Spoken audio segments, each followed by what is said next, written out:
You ask Tiger to solve. This deals with linear equations with one unknown.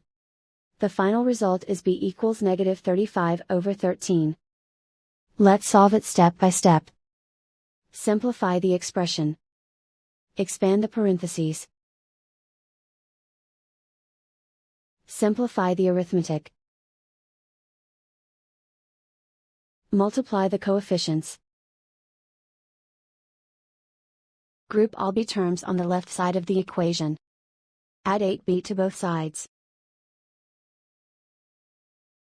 Group like terms.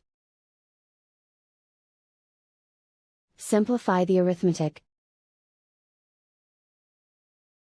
Group like terms. Simplify the arithmetic.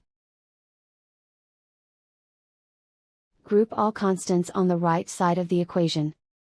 Subtract 37 from both sides. Simplify the arithmetic.